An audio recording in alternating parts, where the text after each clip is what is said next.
예순을 넘긴 광석 씨는 휴대전화에 저장된 수천 명이 연락처를 보며 깊은 회의감에 빠졌습니다. 경조사 때마다 구색을 맞추려 불려다니고 마음에도 없는 술자리야 앉아 의미 없는 농담을 주고받는 일에 지쳐버린 것이지요. 그는 큰맘 먹고 일주일 동안 휴대전화를 꺼둔 채 자신만의 인맥 다이어트를 시작했습니다. 처음에는 세상에서 잊힐까 두려웠지만 며칠이 지나자 놀라운 일이 벌어졌습니다. 시끄러운 알림음 대신 창밖에 새소리가 들렸고 남의 눈치를 보느라 읽지 못했던 책들이 눈에 들어왔습니다. 무엇보다 정말 소중한 사람들에게서만 진심 어린 걱정이 연락이 오기 시작했습니다. 광석아, 별일 없지? 목소리 듣고 싶어 전화했다. 광석 씨는 수첩을 꺼내 진정으로 마음이 통하는 친구 10명의 이름만 남겼습니다. 그리고 그동안 남을 대접하느라 썼던 돈과 시간을 오롯이 아내와의 산책, 그리고 평소 배우고 싶었던 목공에 쏟기 시작했지요. 인맥이 좁아지면 인생도 좁아질 줄 알았는데 오히려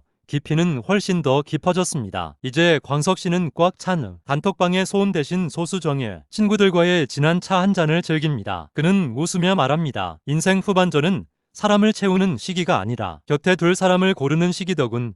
텅은 빈 수천만큼이나 그의 마음은 어느 때보다 가볍고 평온해졌습니다. 평생을 돈 벌어다 주면 가장이 역할은 다 한 것이라 믿으며 살았던 창수 씨는 은퇴 후 아내 영희 씨의 뒷모습을 가만히 지켜보게 되었습니다. 30년 넘게 하루도 거르지 않고 차려진 밥상 뒤에는 퉁퉁 부은 아내의 손마디와 굳어버린 등이 있었다는 걸 왜 이제야 발견했을까요? 어느 날 창수 씨는 큰 용기를 내어 아내에게 오늘 하루는 파업하고 나가서 쉬어라 라고 큰 소리를 쳤습니다. 아내가 반신반의하며 집을 나선 뒤 그는 태어나서 처음으로 직접 앞치마를 둘렀습니다. 인터넷을 뒤져 미역국을 끓이고 아내가 좋아하는 나물을 무쳤지만 부엌 큰 순식간에 난장판이 되었고 간 맞추는 것조차 쉽지 않았지요. 저녁 무렵 지친 기색으로 돌아온 아내 앞에 창수 씨는 서툰 솜씨로 차린 밥상과 쑥스럽게 산 분홍 장미 한 송이를 내밀었습니다. 그리고 굳은 살 박인 아내의 손을 꼭 잡으며 말했습니다. 여보, 미안하네. 당신이 차려준 밥상이 이렇게 무거운 건 줄 이제야 알았어. 고맙소. 그날 두 사람은 식어버린 국을 앞에 두고 한참을 울고 웃었습니다. 창수 씨는 이제 압니다. 인생의 진짜 전성기는 직함이 높았을 때가 아니라 곁을 지켜주는 사람의 소중함을 깨닫고 그 마음을 표현하는 지금 이 순간이라는 것을요. 무뚝뚝했던 남편 창수 씨의 인생 2막은 그렇게 고소한 참기름 냄새와 함께 다시 시작되었습니다. 평생 도시의 아스팔트 위에서 넥타이를 메고 살았던 후 덕수 씨는 은퇴하자마자 산 좋고 물 맑은 시골로 내려왔습니다. 이제는 자연인처럼 유유자적하게 살겠다는 그의 선언에 동료들은 박수를 보냈지요. 하지만 귀촌 첫날 잡초와의 전쟁과 이름 모를 벌레들의 습격에 덕수 씨의 낭만은 하루 만에 산산조각이 났습니다. 삽질 한 번에 허리가 끊어질 듯 아파마당의 대자로 뻗어있던 그때 담벼락 너머로 옆집 할머니가 머리를 쑥 내밀었습니다. 거기 도시 양반. 그렇게 힘만 쓰면 골병 들어 이리 와서 막걸리나 한잔해. 그날 이후 덕수 씨의 삶은 예상치 못한 방향으로 흘러갔습니다. 할머니들에게 스마트폰 사용법을 가르쳐주고 대신 배추 심는 법과 가마솥 밥 짓는 법을 배웠지요. 정장을 입었을 때 몰랐던 이웃이 따스한 정이 흙 묻은 작업복 사이로 스며들었습니다. 어느새 덕수 씨는 마을 회관의 김기사 이자 맥가이버가 되어 도시에서보다 더 바쁘지만 훨씬 더 활기찬 하루를 보내게 되었습니다. 덕수 씨는 이제 새벽 안개를 헤치며 텃밭으로 나가는 시간이 세상에서 제일 행복합니다. 그는 말합니다. 인생 2막은 어디서 사느냐가 아니라 누구와 마음을 나누며 사느냐가 진짜 입기다. 잘 가꿔진 배추를 보며 환하게 웃는 그의 얼굴엔 도시의 찌든 기색은 온데간데 없고 소년 같은 청량함만 가득합니다. 평생을 대중교통만 이용하며 청렴하게 살아온 성호 씨는 60이 넘어서야 운전면허 학원에 등록했습니다. 젊은 시절엔 가족들 뒷바라지하느라 정작 자신은 운전대를 잡아볼 엄두도 못 냈었지요. 새파랗게 젊은 강사 옆에서 덜덜 떨리는 손으로 핸들을 잡은 성호 씨의 모습은 마치 처음 학교에 가는 어린아이처럼 긴장감이 가득했습니다. 몇 번의 낙방 끝에 드디어 면허증을 손에 쥔 날 성호 씨는 가장 먼저 아내를 조수석에 태웠습니다. 나이 들어서 고생하지 말고 집에서 쉬지 뭐 하러 사서 고생이냔 타박하던 아내였지만 막상 남편이 직접 운전하는 차에 오르니 소녀처럼 설레는 표정을 감추지 못했습니다. 성호 씨는 떨리는 마음으로 차 뒤슈리의 초보 운전 대신 60년 만에 처음 모십니다라는 문구를 정성껏 붙였습니다. 그가 향한 곳은 거창한 명승지가 아니었습니다. 연애 시절 돈이 없어 함께 걷기만 했던 남한강 물길이었지요. 성호 씨는 아내의 손을 잡고 말했습니다. 여보, 이제는 당신 발 안 아프게 내가 어디든 데려다 줄게. 우리 인생의 운전대는 이제 내가 잡았어. 성호 씨는 깨달았습니다. 무언가를 시작하기에 너무 늦은 나이란 없으며 직접 핸들을 돌려가고 싶은 곳으로 향하는 그 자체가 인생이 가장 큰 자유라는 사실을요. 파란색 소형차를 몰고 노을 속으로 달려가는 성호 씨의 뒷모습은 그 어느 스포츠카보다 당당하고 멋졌습니다. 예순을 바라보는 정수 씨는 요양원에 계신 어머니를 뵙고 올 때마다 마음 한구석이 아릿했습니다. 평생 여장부처럼 자식들을 키워냈던 어머니는 이제 아들 얼굴조차 가끔 가물가물해지는 기억의 미로 속에 갇혀 계셨지요. 정수 씨는 그런 어머니의 손을 잡을 때마다 세월이 무심함에 가슴이 흐르니 시렸습니다. 어느 날 어머니가 정수 씨의 소매를 다급히 붙잡더니 주위 눈치를 살피며 낡은 양복 안주머니에 꼬깃꼬깃한 종이 뭉치를 찔러 넣어주셨습니다. 정수야, 이거 들고 가서 맛있는 거 사 먹어. 남편 몰래 모아둔 거다. 어머니는 정수 씨가 이미 환갑을 앞둔 장성한 아들이라는 사실도, 아버지가 돌아가신 지 20년이 넘었다는 사실도 잊으셨지만 오직 아들에게 용돈을 주고 싶다는 마음 하나는 놓지 않고 계셨던 겁니다. 집으로 돌아와 펼쳐본 종이 뭉치 속에는 원짜리 몇 장과 사탕 2알이 들어있었습니다. 정수 씨는 그 꼬깃꼬깃한 돈을 보며 아이처럼 엉엉 울고 말았습니다. 어머니에게 자신은 평생 물가에 내놓은 어린아이였고 어머니의 사랑은 기억이 사라지는 순간에도 마지막까지 타오르는 촛불 같았기 때문입니다. 정수 씨는 그 돈을 쓰지 않고 액자에 넣어 것을 가장 잘 보이는 곳에 두었습니다. 그리고 결심했습니다. 이제는 자신이 어머니의 든든한 기억이 되어드리기로 말입니다. 어머니가 준 그 마지막 용돈은 정수 씨 인생에서 가장 값진 유산이자 다시 살아갈 힘이 되었습니다. 제철 씨는 은퇴 후 한동안 매달 열리는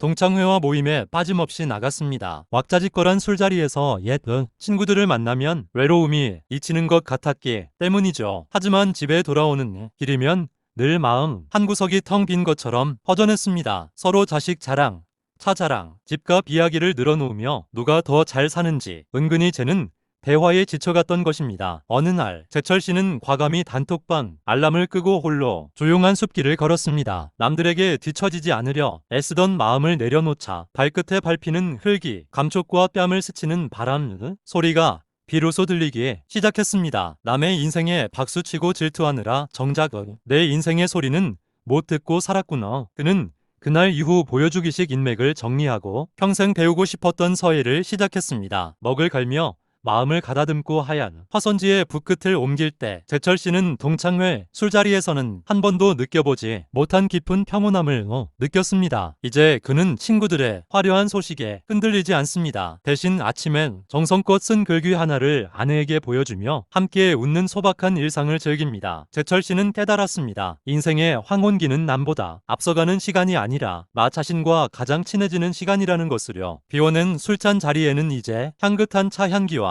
함께 자기 자신을 향한 깊은 사랑이 차오르고 있습니다. 기택 씨는 평생 새벽 공기를 가르며 도심이 거리를 청소해온 환경미 화원입니다. 그는 거친 손마디와 주황색 작업복이 자신의 훈장이라 생각하며 살았지만 행여나 공부하는 아들에게 방해가 될까 싶어 아들, 학교 근처에는 발길조차 하지 않았지요. 아버지는 뭐 하시니? 라는 질문에 아들이 주춤거릴까봐 늘 미안한 마음뿐이었습니다. 그러던 어느 날 아들이 의사가 되어 첫 진료를 시작하던 날이었습니다. 기택 씨는 아들의 병원을 멀찍이서 구경만 하고 돌아가려 했지요. 그런데 병원 입구에서 작업복 차림에 자신을 발견한 아들이 환자들 앞에서 큰 소리로 외쳤습니다. 아버지, 이쪽이에요. 아들은 달려와 기택 씨의 먼지 묻은 눈을 손을 꽉 잡으며 사람들에게 말했습니다. 이분이 세상에서 가장 깨끗한 길을 만드시는 제 아버지입니다. 이 손이 저를 의사로 만들었죠. 기택 씨는 그 순간 평생의 고단함이 눈 녹듯 사라지는 것을 느꼈습니다. 남들의 시선에 움츠러들었던 어깨가 아들이 당당함 덕분에 활짝 펴졌지요. 그는 이제 새벽 길을 나설 때마다 자신의 작업복을 정성껏 다려 입습니다. 누군가에게는 치워야 할 쓰레기였을지 모르지만 기택 씨에게는 자식을 꽃피운 가장 고귀한 걸음이었음을 깨달았기 때문입니다. 이제 기택 씨는 은퇴 후에도 동네 골목을 돌며 작은 봉사를 이어갑니다. 내가 깨끗하게 씌운 이 길로 우리 아들 같은 아이들이 꿈을 향해 걸어가겠지라는 생각에 그의 빗자루 지뢰는 오늘도 신명이 실립니다. 평생을 건설 현장에서 거친 안전모를 쓰고 살아온 상철 씨는 은퇴 후 급격히 무기력해진 자신을 발견했습니다. 거울 속에는 등 굽은 노인 한 명만 서 있었고 세상은 이제 자신을 필요로 하지 않는 것 같아 속상했지요. 그러던 어느 날 우연히 백화점 쇼윈도에 비친 자신의 긴 팔다리를 보며 문득 젊은 시절 가슴 깊이 묻어두었던 모델이라는 꿈이 꿈틀거렸습니다. 이 나이에 무슨 모델이야. 주책바가지지. 주변의 만류에도 불구하고 상철 씨는 동네 공원 벤치를 런웨이에 삼아 걷기 연습을 시작했습니다. 허리를 꼿꼿이 펴고 시선은 정면을 향하며 군대 시절 제식 훈련보다 더 엄격하게 발걸음을 옮겼지요. 처음엔 비웃던 동네 사람들도 매일 아침 활처럼 날이 선 셔츠를 입고 당당하게 걷는 상철 씨의 모습에 조금씩 박수를 보내기 시작했습니다. 마침내 시니어 모델 선발대회 날 상철 씨는 수십 년간 신었던 작업화 대신 반짝이는 구두를 신고 무대 위에 섰습니다. 화려한 조명 아래서 그는 깨달았습니다. 주름진 얼굴은 부끄러운 것이 아니라 인생의 모든 풍파를 견뎌낸 가장 멋진 의상이라는 사실을요. 그날 상철 씨는 당당히 입상했고 이제는 잡지 표지와 광고 모델로 제2의 전성기를 누리고 있습니다. 상철 씨는 이제 시장 골목을 걸을 때도 런웨이를 걷듯 당당합니다. 그는 말합니다. 인생은 속도가 아니라 자세입니다. 허리만 펴도 인생이 절반은 다시 시작되는 법이죠. 상철 씨의 꼿꼿한 뒷모습은 오늘도 나이 듦이 쇠락이 아닌 새로운 시작임을 온몸으로 증명하고 있습니다. 평생을 건설 현장에서 거친 안전모를 쓰고 살아온 상철 씨는 은퇴 후 급격히 무기력해진 자신을 발견했습니다. 거울 속에는 등 굽은 노인 한 명만 서 있었고 세상은 이제 자신을 필요로 하지 않는 것 같아 속상했지요. 그러던 어느 날 우연히 백화점 쇼윈도에 비친 자신의 긴 팔다리를 보며 문득 젊은 시절 가슴 깊이 묻어두었던 모델이라는 꿈이 꿈틀거렸습니다. 이 나이에 무슨 모델이야. 주책바가지지. 주변의 만류에도 불구하고 상철 씨는 동네 공원 벤치를 런웨이에 삼아 걷기 연습을 시작했습니다. 허리를 꼿꼿이 펴고 시선은 정면을 향하며 군대 시절 제식 훈련보다 더 엄격하게 발걸음을 옮겼지요. 처음엔 비웃던 동네 사람들도 매일 아침 활처럼 날이 선 셔츠를 입고 당당하게 걷는 상철 씨의 모습에 조금씩 박수를 보내기 시작했습니다. 마침내 시니어 모델 선발대회 날 상철 씨는 수십 년간 신었던 작업화 대신 반짝이는 구두를 신고 무대 위에 섰습니다. 화려한 조명 아래서 그는 깨달았습니다. 주름진 얼굴은 부끄러운 것이 아니라 인생의 모든 풍파를 견뎌낸 가장 멋진 의상이라는 사실을요. 그날 상철 씨는 당당히 입상했고 이제는 잡지 표지와 광고 모델로 제2의 전성기를 누리고 있습니다. 상철 씨는 이제 시장 골목을 걸을 때도 런웨이를 걷듯 당당합니다. 그는 말합니다. 인생은 속도가 아니라 자세입니다. 허리만 펴도 인생이 절반은 다시 시작되는 법이죠. 상철 씨의 꼿꼿한 뒷모습은 오늘도 나이 듦이 쇠락이 아닌 새로운 시작임을 온몸으로 증명하고 있습니다. 평생 아내가 차려주는 밥상만 받고 살던 병태 씨는 어느 날 아침 식탁 위에 놓인 쪽지 한 장을 발견했습니다. 나 오늘부터 일주일간 친구들과 제주도 여행 가요. 냉장고에 국이랑 반찬 해뒀으니 알아서 챙겨. 글쎄요.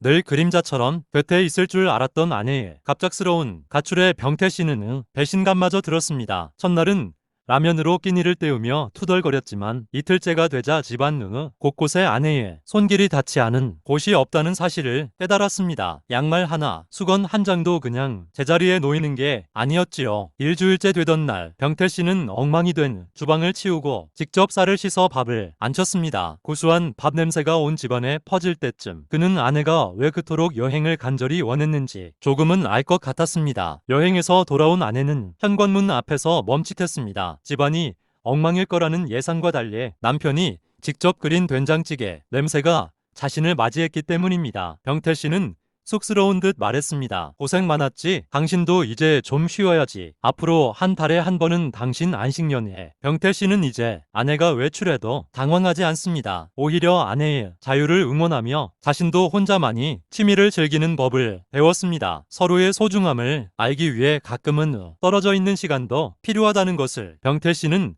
60이 넘어서야 밥솥에 김 빠지는 소리와 함께 깨달았습니다. 대기업 간부로 퇴임한 윤석 씨는 은퇴 직후에만 해도 매일같이 울려대는 휴대전화 알림음 때문에 정신이 없었습니다. 상무님, 언제 한번 모셔야죠라는 후배들의 연락과 각종 모임, 초대장에 그는 자신이 여전히 건재하다는 착각에 빠져 살았습니다. 하지만 딱 1년이 지나자 마치 약속이라도 한 듯 그 많던 알림음이 뚝 끊기고 말았습니다. 처음엔 배신감에 밤잠을 설쳤습니다. 내가 그들에게 베푼 게 얼마인데 이럴 수 있나 싶었죠. 그러던 어느 날 조용해진 휴대폰을 뒤로하고 혼자 동네 공원을 걷던 중 고등학교 동창인 만수에게서 전화가 왔습니다. 윤서가 요즘 날씨 좋다. 앞산에 약수나 뜨러 가자.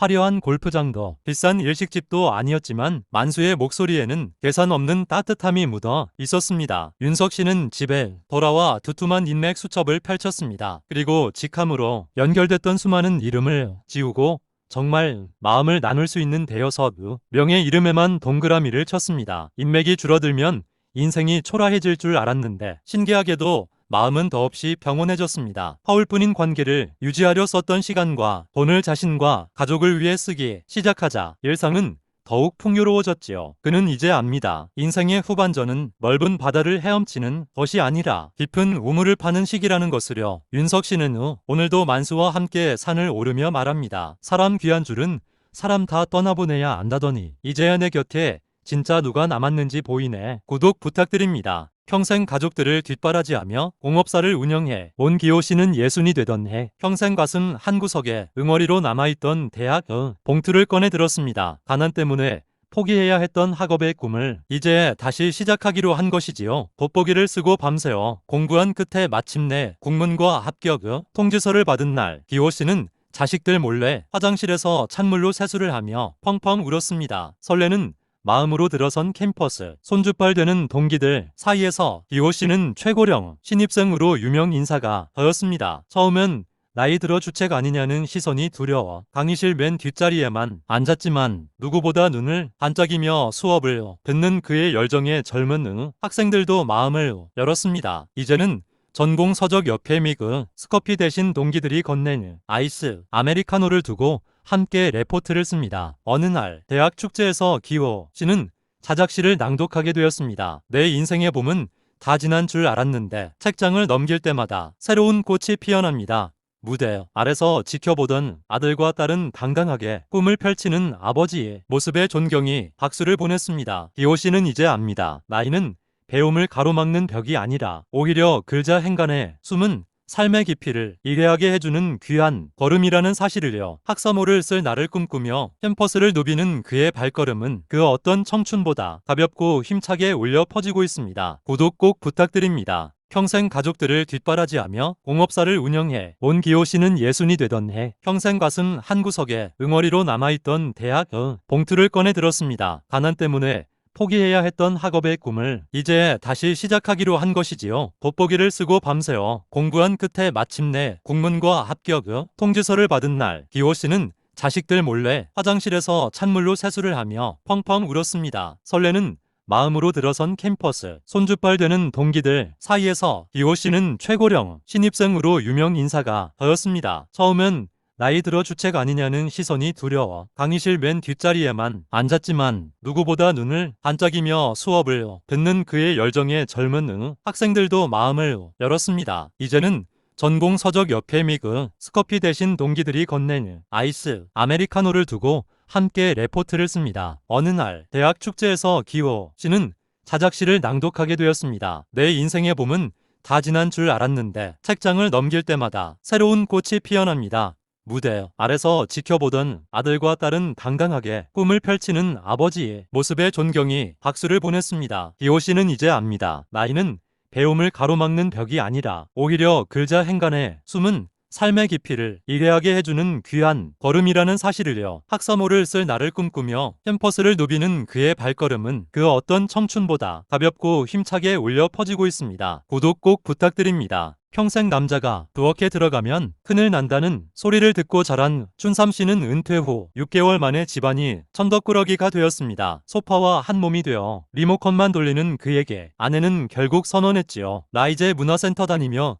내 인생 즐길 테니 오늘부터 당신이 밥해 먹어. 그렇게 시작된 춘삼 씨의 주부 생활은 그야말로 눈물겨운 사투였습니다. 세탁기 버튼 하나 누르는 게 기계 설계도보다 어려웠고 소금과 설탕을 헷갈려 짜디짠 찌개를 끓이기 일쑤였지요. 하지만 오기가 생긴 춘삼 씨는 유튜브를 보며 칼질을 배우고 시장 바구니를 들고 동네 마트를 누비기 시작했습니다. 한 달이 지나자 놀라운 변화가 생겼습니다. 무뚝뚝했던 그가 시장 상인들과 흥정을 하며 덤을 받아오고 정성껏 차린 밥상을 보고 아내가 당신 이제 제법인데? 라며 웃어준 것입니다. 늘 대접만 받던 인생에서 누군가를 대접하는 인생으로 바뀌자 신기하게도 마음속 깊은 곳에서 정체 모를 충만함이 차올랐습니다. 이제 춘삼 씨는 앞치마가 양복보다 편안합니다. 정갈하게 정리된 냉장고를 보며 성취감을 느끼고 저녁 식탁에서 아내와 오늘 산 나물 가격을 안주 삼아 맥주 한 잔을 기울이는 시간이 가장 소중합니다. 그는 말합니다. 밖에서 돈 벌어올 땐 몰랐는데 집안을 따뜻하게 지키는 게 진짜 대장부 일이더라고요. 춘삼 씨의 핑크색 고무장갑은 이제 그의 두 번째 인생을 반짝이게 바꿔주는 보물이 되었습니다. 평생을 무뚝뚝한 가장으로 살아온 영철 씨는 은퇴 후 짐을 정리하다가 서재 구석에서 먼지 쌓인 상자 하나를 발견했습니다. 그 안에는 그가 30살, 청년 시절부터 60살 은퇴, 날까지 매일같이 적어 내려간 30권이 일기장이 담겨 있었지요. 남들에게는 그저 낡은 종이 뭉치였지만 영철 씨에게는 자신의 모든 청춘과 땀방울이 녹아있는 인생이 기록이었습니다. 일기장을 한 장씩 넘기던 영철 씨의 손이 멈춘 곳은 20년 전 아들이 대입 시험을 치르던 날의 기록이었습니다. 아들 녀석에게 겉으로는 담담한 척했지만 사실은 내 심장이 더 떨렸다. 대신 시험을 봐줄 수만 있다면 얼마나 좋을까. 평소에는 공부해라라는 잔소리밖에 할 줄 몰랐던 엄격한 아버지가 사실은 누구보다 간절히 자식을 응원하고 있었다는 진심이 빼곡히 적혀 있었지요. 그날 저녁 영철 씨는 오랜만에 집에 들른 아들에게 조용히 일기장 한 권을 내밀었습니다. 일기장을 읽어 내려가던 아들이 눈시울이 인해 붉어졌습니다. 아버지는 말로 다 표현하지 못한 사랑을 30년이라는 긴 세월 동안 종이 위에 차곡차곡 쌓아두었던 것입니다. 미안하다. 사랑한다는 말을 글로만 적어둬서 영철 씨의 서툰 사과에 아들은 아버지의 거친 손을 꽉 잡았습니다. 영철 씨는 이제 압니다. 인생의 후반전은 새로운 것을 채우는 시간이기보다 그동안 표현하지 못했던 마음의 빚을 갚아나가는 시간이라는 것을요. 그는 오늘도 새 일기장을 펼쳐 첫 줄을 적습니다. 오늘은 아들과 함께 웃었다. 내 인생에서 가장 행복한 날이다. 30년 넘게 은행원으로 근무하며 정해진 시간에 넥타이를 매고 출근했던 명수 씨는 은퇴 후 모두의 예상을 깨고 작은 중고 트럭 한 대를 샀습니다. 사람들은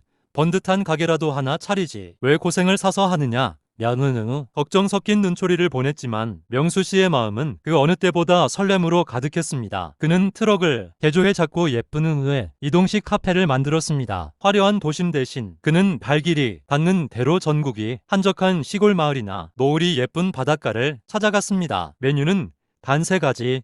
정성껏 내리는 원두 커피와 아내가 직접 담근 오미자차 그리고 따뜻한 보리빵이 전부였지요. 길 위에서 만난 사람들은 명수 씨에게 인생의 귀한 손님이 되었습니다. 밭일하다 잠시 땀을 식히러 온 할머니는 덤으로 직접 캔 감자를 건넸고 홀로 여행하던 청년은 명수 씨의 커피 한 잔에 위로를 얻어 자신의 꿈을 털어놓았습니다. 명수 씨는 은행 창구 너머로 숫자를 세던 때보다 사람들의 살아가는 이야기를 듣는 지금이 훨씬 더 부자가 된 기분이었습니다. 어느덧 트럭 카페를 시작한 지 1년이 되던 날 명수 씨는 일기장에 이렇게 적었습니다. 인생의 진짜 목적지는 정해진 곳이 아니라 내가 멈춰 서서 웃는 바로 그곳이다. 이제 그는 지도에도 없는 작은 길들을 달릴 때마다 세상에서 가장 자유로운 사람이 됩니다. 명수 씨의 트럭 카페는 오늘도 고소한 커피 향기를 풍기며 누군가의 지친 하루를 달래주러 길을 나섭니다. 평생을 건설 현장의 흙먼지 속에서 보낸 한 남자가 있었습니다. 그는 가족들을 위해 30년이 넘는 세월 동안 단 하루도 편히 쉬지 않고 무거운 자재를 날랐지요. 그에게 인생이란 그저 버티는 것이었고 그의 즐거움은 퇴근 후 마시는 시원한 막걸리 한 잔이 전부였습니다. 은퇴 후 적막한 거실에 앉아있던 그는 우연히 텔레비전에서 경쾌하게 춤을 추는 노년이 댄서를 보게 되었습니다. 저 사람들은 무슨 재미로 저리 사나 싶었지만 자꾸만 시선이 갔습니다. 결국 그는 큰 용기를 내어 동네 복지관의 춤 교실 문을 두드렸습니다. 굳어버린 몸과 투박한 발걸음 때문에 처음에는 제자리 걸음조차 힘들었지만 그는 매일 밤 거울 앞에서 6시간씩 연습을 멈추지 않았습니다. 마침내 마을 축제가 열리던 날 그는 반짝이는 셔츠를 입고 무대 중앙에 섰습니다. 조명이 켜지고 경쾌한 음악이 흘러나오자 평생 무거운 짐을 지탱했던 그의 다리가 거짓말처럼 가볍게 날아올랐습니다. 무대 아래에서 지켜보던 아내와 자식들은 아버지의 저토록 환한 미소를 20년 만에 처음 본다며 눈시울을 붉혔습니다. 그는 무대를 내려오며 깨달았습니다. 인생의 전성기는 남들이 정해주는 나이에 오는 것이 아니라 내가 나 자신을 위해 처음으로 발을 내디딜 때 시작된다는 것을요. 이제 그는 건설 현장의 안전화 대신 가벼운 춤신발을 가방에 넣고 매일 아침 집을 나섭니다. 그의 인생이 막은 이제야 비로소 가장 화려한 박자 속에 흐르고 있습니다. 평생 이름석 자만 겨우 쓰고 살았던 한 할머니가 있었습니다. 가난했던 시절 동생들을 뒷바라지하느라 학교 근처에는 가보지도 못한 채 70년 세월을 보냈지요. 시장에서 장사를 할 때도 숫자는 밝았지만 버스 번호판의 글자가 읽히지 않아 늘 사람들에게 묻고 또 물으며 길을 찾아야 했습니다. 자식들을 다 키워보내고 적막해진 집 안에서 할머니는 큰 결심을 했습니다. 동네 야학당에 등록해 삐뚤삐뚤한 글씨로 벌써 내려가기 시작한 것이지요. 돋보기를 고쳐 쓰고 굳은 살 박인 손으로 연필을 꼭 쥐는 모습은 마치 첫 소풍을 기다리는 아이 같았습니다. 3개월이 지나고 6개월이 흐르자 마침내 거리 간판들이 할머니에게 말을 걸기 시작했습니다. 어느 날 할머니는 아들에게 짧은 편지 한 통을 보냈습니다. 맞춤법은 엉망이고 글씨는 지렁이가 기어가는 듯했지만 거기에는 40년 넘게 가슴에만 묻어두었던 고백이 적혀 있었습니다. 아들아, 사랑한다. 못 배운 엄마 밑에서 잘 커줘서 고맙다. 퇴근길에 그 편지를 읽은 아들은 길가에 차를 세우고 한참을 울었습니다. 할머니는 이제 세상 모든 것이 보물찾기 같습니다. 손주에게 동화책을 읽어주는 한 시간이 인생에서 가장 귀한 시간이 되었고 직접 쓴 장보기 메모를 들고 시장에 가는 발걸음은 구름 위를 걷는 듯 가볍습니다. 나이 70에 만난 글자는 그녀에게 단순한 지식이 아니라 평생 닫혀있던 세상이 문을 여는 황금 열쇠였습니다. 평생을 곁에서 지켜주는 아내가 조금씩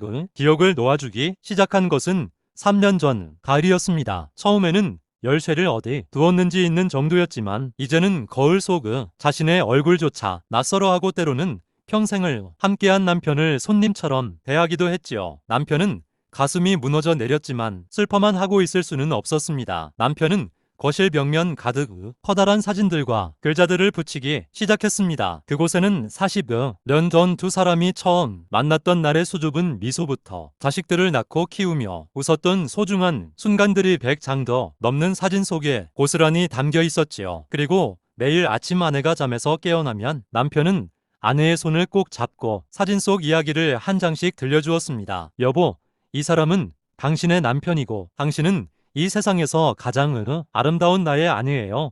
남편이 목소리는 매일 아침 처음 고백하는 청년처럼 떨리고도 다정했습니다. 어떤 날은 아내가 금방 기억해내며 환하게 웃기도 했지만 또 어떤 날은 끝내 기억하지 못해 남편이 마음을 애타게 했습니다. 하지만 남편은 포기하지 않고 아내를 위해 매일 2시간씩 함께 산책을 하며 새로운 기억의 조각들을 채워나갔습니다. 어느 깊은 밤 아내가 잠결에 남편의 손을 가만히 쥐며 속삭였습니다. 여보, 고생 많았죠. 내가 잊어버려도 당신이 나를 기억해주니 참 다행이에요.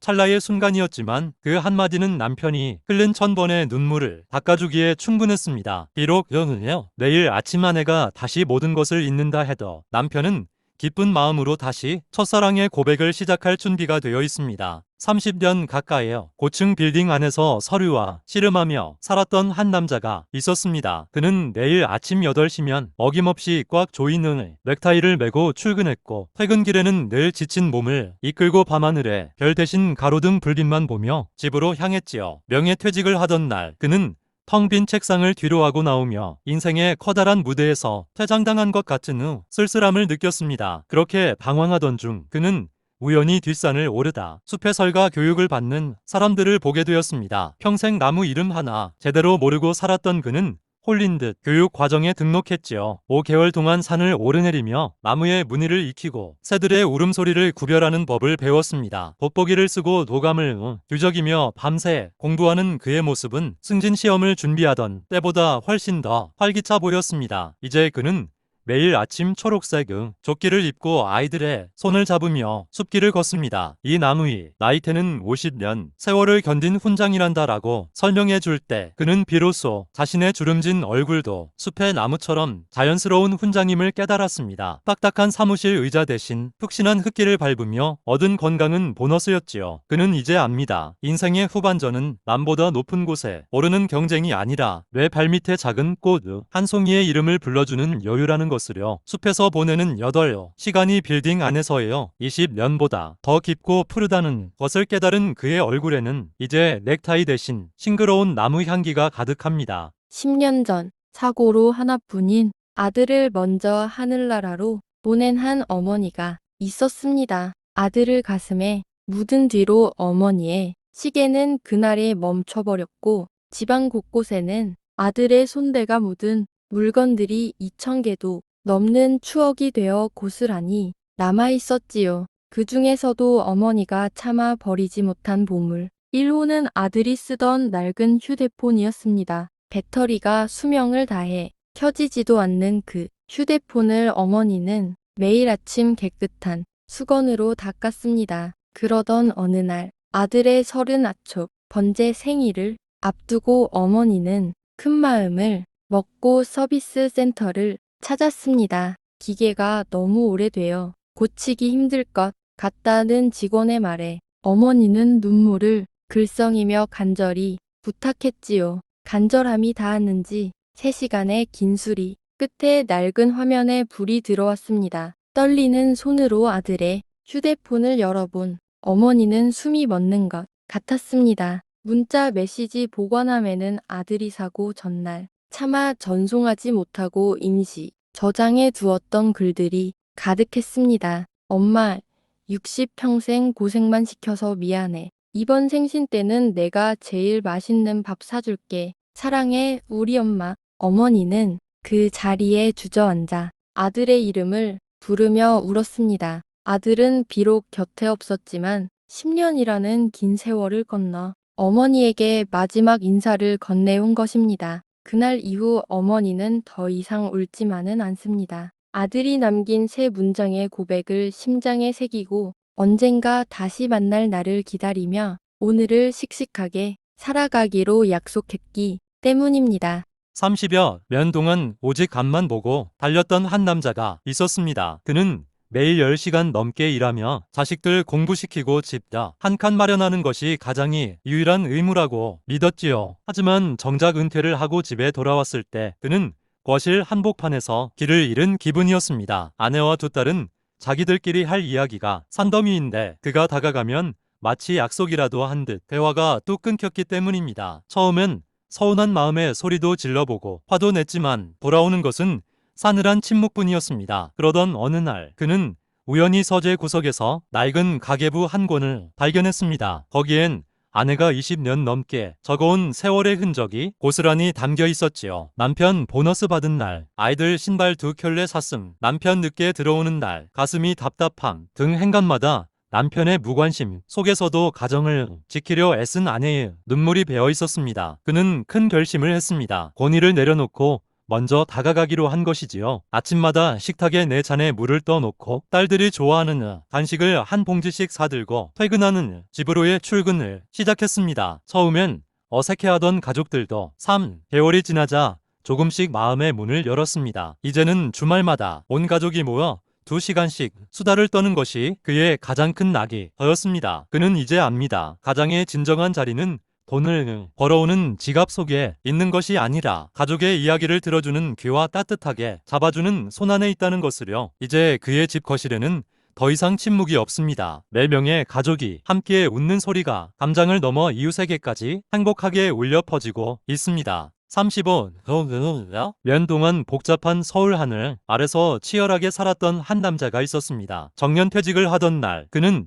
동료들의 박수를 뒤로하고 평생 가슴속에 품어왔던 시골 고향 집으로 내려갔습니다. 부모님은 이미 오래전에 돌아가시고 아무도 돌보지 않아 폐허가 된 낡은 집이었지만 그는 그곳에서 인생의 2막을 시작하기로 했습니다. 처음 3개월 동안은 허물어진 담장을 쌓고 마당에 가득한 잡초를 뽑아내느라 온몸이 쑤셨습니다. 매일 아침 6시에 일어나 흙을 만지는 삶은 서울에서의 서류, 뭉치와 씨름하던 생활과는 전혀 달랐지요. 그러던 어느 날 안방 벽지를 뜯어내던 남편은 틈새에 끼어있던 빗발에 편지 한 통을 발견했습니다. 그것은 돌아가신 어머니가 막내 아들인 그를 위해 남겨둔 것이었습니다. 편지 속에는 우리 아들, 밖에서 얼마나 고생이 많니? 혹시 세상 살다 지치면 언제든 이 어미가 있는 이곳으로 돌아와 푹 쉬어라 라는 투박한 손글씨가 적혀 있었습니다. 그 옆에는 어머니가 쌈짓돈을 모아 넣어둔 낡은 10,000원짜리 2장이 끼워져 있었지요. 남편은 어머니가 돌아가신 지 10년이 넘어서야 도착한 그 사랑 앞에서